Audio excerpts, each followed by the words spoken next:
Shalom, jumpa lagi di channel Klavos Sukacita. Puji Tuhan, hari ini kita kembali dikuatkan dengan kebenaran firman Tuhan yang terambil dari Kitab Kudus Perjanjian Lama 2 Tawarik pasal 15. Kita akan baca pada ayatnya yang ke-8. Baik Bapak Ibu Saudara dan anak-anak sekalian, mari kita berdoa sebelum kita membaca dan merenungkan kebenaran firman Tuhan di hari ini. Mari berdoa. Segala puji, syukur, hormat kami naikkan kepadamu ya Allah Bapa di surga, atas waktu yang Engkau izinkan bagi kami untuk ada lagi di sekitar firman-Mu. Roh Kudus menuntun kami semua agar kami dapat memahami apa maksud Tuhan dari firman ini, sehingga di dalamnya kami hidup seturut kehendak-Mu ya Bapa. Di dalam nama Yesus firman yang hidup kami berdoa. Amin. Baik Bapak Ibu Saudara, pemirsa Klavos Sukacita di mana saja berada, saya akan membacakan bagian firman Tuhan ini bagi kita sekalian. 2 Tawarik pasal 15 ayatnya yang ke-8. Demikian firman Tuhan. Ketika Asa mendengar perkataan nubuat yang diucapkan oleh Nabi Asaria bin Oded itu, ia menguatkan hatinya dan menyingkirkan dewa-dewa kejijikan dari seluruh tanah Yehuda dan Benyamin, dan dari kota-kota yang direbutnya di pegunungan Efraim. Ia membaharui mezbah Tuhan yang ada di depan bait suci Tuhan. Bapak Ibu Saudara dan anak-anak sekalian, pemirsa Klavos Sukacita di mana saja berada, bahwa untuk melakukan pembaharuan di dalam kehidupan kita atau kehidupan bermasyarakat, bahkan berjemaat, ini harus dilakukan secara sungguh-sungguh, bukan dilakukan setengah-setengah saja. Dan untuk melakukan satu pembaharuan atau perubahan, bahwa tidak bisa kita lakukan secara seorang diri saja, tetapi perlu mendapat dukungan ataupun topangan dari berbagai pihak. Nah, secara khusus dari pembacaan kita hari ini, kita hendak diingatkan dengan peristiwa yang dihadapi atau dialami oleh Raja Asa.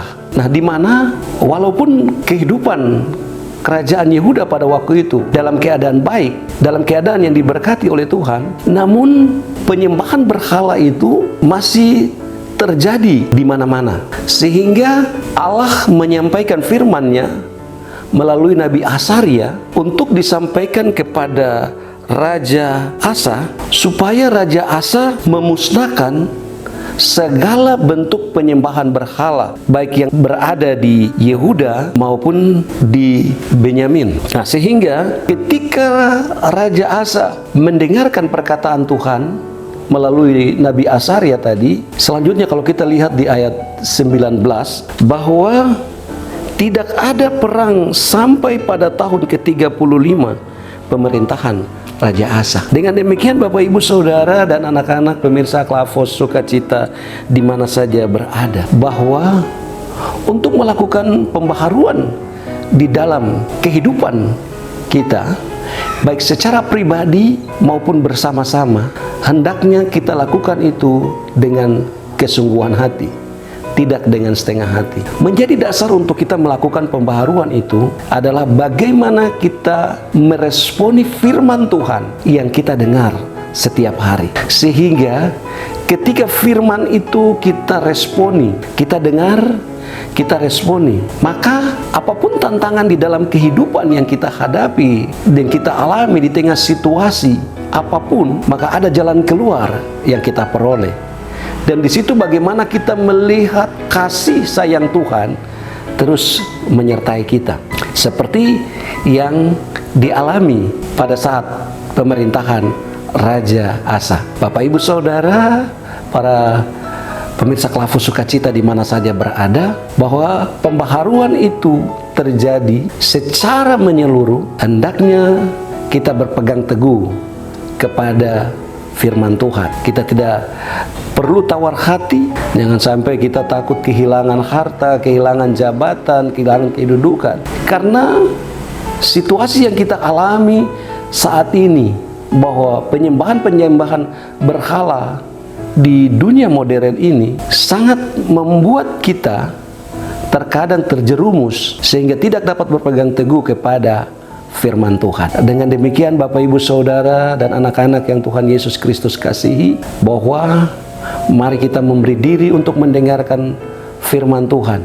Kita memberi diri untuk mendengar kata Tuhan. Kita tidak hanya memberi diri dan mendengar saja, tetapi dibarengi dengan melakukan apa yang Tuhan kehendaki bagi kita sekalian. Sehingga pembaharuan di dalam hidup itu terjadi secara menyeluruh, baik di dalam kehidupan kita secara pribadi, keluarga, bahkan di dalam persekutuan berjemaat. Dengan demikian Bapak Ibu Saudara, jika kita berpegang teguh kepada perintah Tuhan, jika kita berpegang teguh kepada firman Tuhan, maka apapun yang kita hadapi di dalam hidup ini, segala macam bentuk penyembahan berhala atau segala macam bentuk hal yang terjadi di luar kehendak Tuhan, tidak membawa kita untuk terjerumus di dalamnya, tetapi justru kita semakin kuat untuk menentangnya dan untuk hidup tetap di dalam kasih dan anugerah Tuhan. Seperti Raja Asa yang taat dan berpegang kepada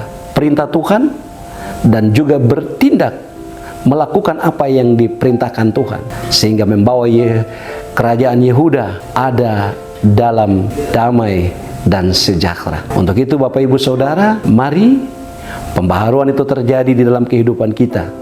Ketika kita berpegang kepada firman Tuhan, kita melakukan firman Tuhan, maka apapun tantangan dalam kehidupan ini, kita dimampukan Tuhan untuk menghadapi dan menjalaninya. Tuhan Yesus memberkati kita dengan firman-Nya. Mari kita berdoa. Bapa di dalam surga, di dalam nama Tuhan Yesus Kristus, Allah yang hidup, kami bersyukur melalui kebenaran firman-Mu, kami belajar untuk taat kepada firman Tuhan, untuk mendengar firman-Mu, dan tidak hanya mendengar saja, tapi kami belajar untuk melakukannya. Roh Kudus menolong kami semua agar kami tetap ada di dalam firman-Mu dan melakukannya di dalam kehidupan kami hari lepas hari. Terima kasih ya Allah Bapa di surga. Diberkatilah seluruh pemirsa Klavos Sukacita yang mengikuti firman-Mu melalui channel ini. Seluruh pelayan dan tim Klavos Sukacita juga Tuhan Engkau berkati di dalam seluruh pelayanan ini. Kuatkan kami semua menghadapi tantangan kehidupan ini, agar kami tetap ada di dalam Engkau Tuhan, dan terus dengan sekuat tenaga melakukan firman-Mu. Terpujilah Engkau ya Allah dari kekal sampai kekal. Amin. Shalom. Tuhan Yesus memberkati kita sekalian.